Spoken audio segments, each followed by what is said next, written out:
comme celle-ci, vous pouvez créer une ambiance. Lumière du jour pour la cuisine, ou avec celle-là, plus chaude pour le salon. Et avec 8000 heures d'autonomie, elle est plus économique. Parfait. Merci. Merci beaucoup, monsieur. Eh oui, même les meilleurs ont besoin des conseils, monsieur Bricolage.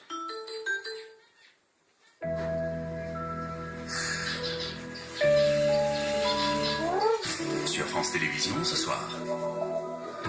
France 2, envoyé spécial, vous ouvre son carnet de voyage. France 3, quand Fantomas se déchaîne, De Funès perd la tête. France 4, FBI porté disparu, un Malone extra-lucide pour la disparition d'un médium. France 5, saveur d'Asie, le Japon, le pays où la cuisine est un art total. François, Sylvie Testu découvre l'envers du Japon, stupeur et tremblement.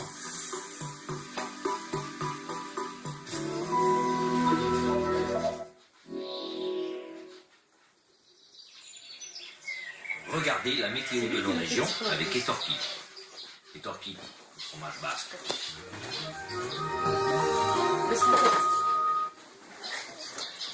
Bonsoir, c'était encore une journée bien grise pour un mois de juillet, bien fraîche aussi. On a eu des températures très basses, elles ont perdu 4 à 5 degrés par rapport à hier, que ce soit sur la moitié nord du pays ou d'ailleurs sur le sud-ouest. Regardez ces masses nuageuses qui défilent sur la France alors que l'anticyclone est là, sur l'Espagne, et il va regonfler petit à petit, et ça c'est la bonne nouvelle. En attendant demain, c'est pas formidable non plus parce que nous avons un nouveau front qui va traverser et qui va donner des pluies un peu plus continues qu'aujourd'hui. À l'arrière, des averses déjà dès le matin et notamment des averses plus nombreuses sur le nord du pays. On aura toujours des entrées maritimes sur le sud-ouest, ça va même avancer un tout petit peu, on pourrait avoir quelques gouttes. Et ailleurs, sur la moitié sud, ce sera du soleil. Alors, on aura quelques nuages côtiers, notamment sur la Côte d'Azur ou sur l'est de la Corse. Aujourd'hui, ces nuages étaient plutôt sur les Bouches-du-Rhône. Dans l'après-midi, on va donc retrouver une amélioration très nette déjà sur l'ouest du pays, avec l'anticyclone qui arrive petit à petit, et l'instabilité que l'on retrouve sur toute la partie est, avec de très nombreuses averses, du vent qui se lève en Méditerranée, et puis cette zone de nuages bas qui se rétrécit, mais qui malheureusement sera encore présente au pied des Pyrénées. Les températures demain matin, elles baissent sur la moitié nord, donc il fera un peu frais, pas de changement sur le sud. En ce qui concerne les températures de l'après-midi, alors on aura encore beaucoup de fraîcheur avec des températures qui continuent à baisser.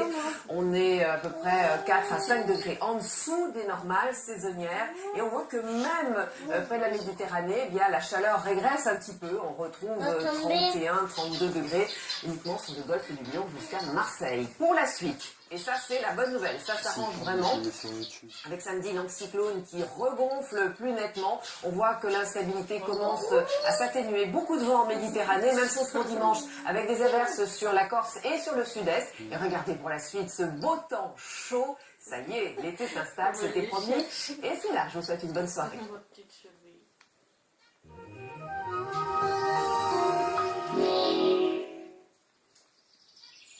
C'était la météo de nos régions avec Etorki. Etorki, le fromage basque. Avec France 3 et France Télévisions, supportez, vibrez et vivez les JO à fond. Quelle que soit la discipline, suivez tous les exploits, assistez à tous les records et vivez toutes les prouesses des athlètes français. Grâce à France 3, l'important c'est de regarder. Les Jeux 2012, la passion est en vous. Du 28 juillet au 12 août, faites le plein d'émotions fortes avec France 3. Soutenez vos athlètes préférés avec Alliance. Avec SDJ, partenaire de l'équipe de France olympique. Et avec Powerade, boisson pour le sport officiel de Londres 2012.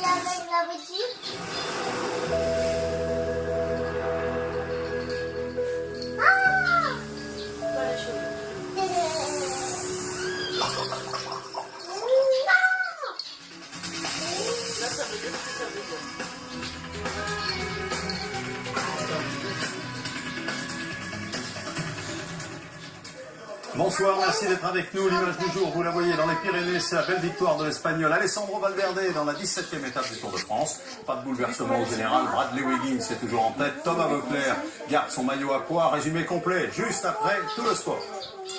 Dans l'immédiat, on va parler football au féminin avec un vrai test pour les filles de l'équipe de France. À une semaine des Jeux, elles affrontaient les japonaises championnes du monde en titre. André Gassa. À l'arrivée à Charletti, Les visages sont fermés. Affronter le Japon, c'est s'opposer aux championnes du monde. Une petite semaine avant de retrouver les championnes olympiques américaines en ouverture des Jeux.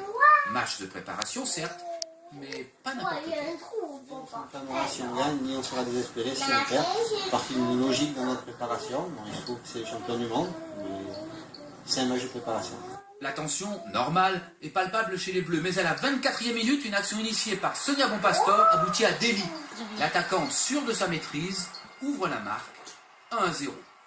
Dans la minute qui suit, Bouhadi détourne une belle tentative japonaise.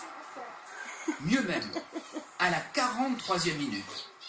Nouvelle alerte, Bouhadi puis le poteau préserve l'inviolabilité du but français à la pause.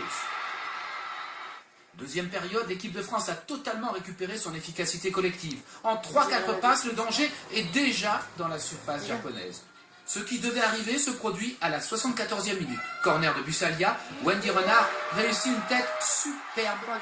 2-0. Invaincus depuis la Coupe du Monde, les Françaises terminent leur préparation par une 3e victoire de rang.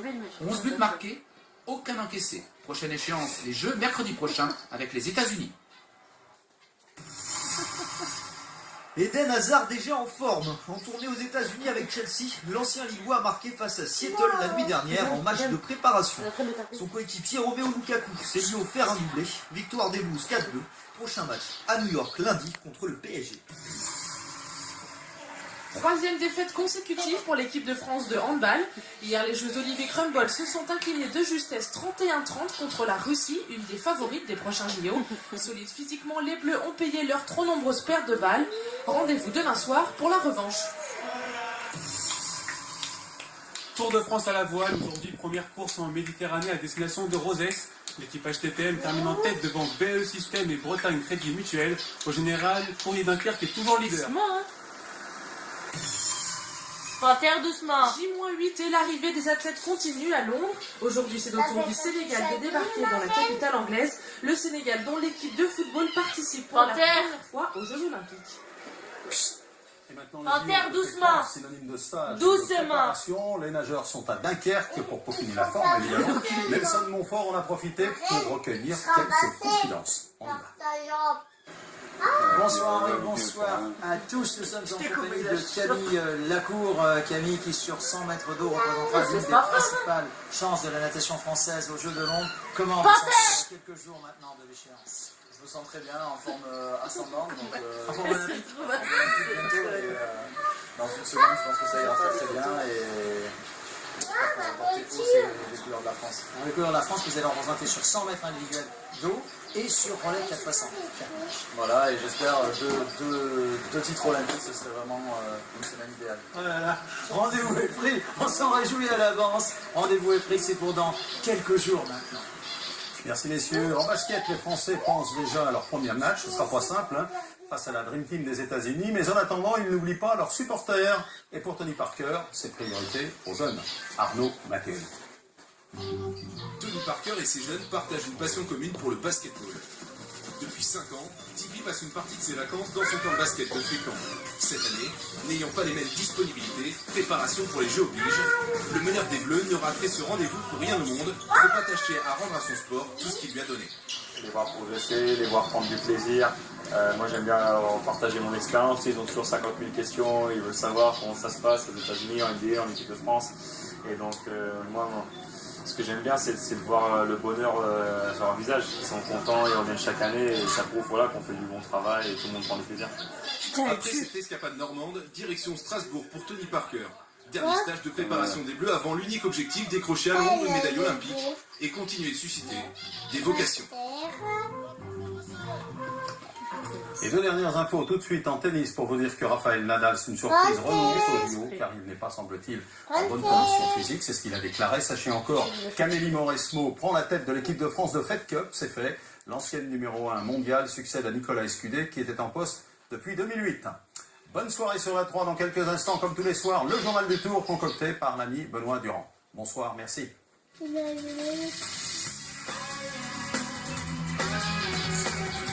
crois que je te les yeux ouverts, ma gosse. Les champions du monde.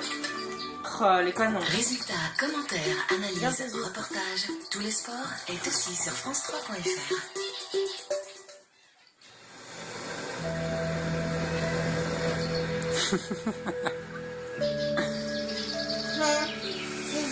T'as vu comment il a chopé? Ouais.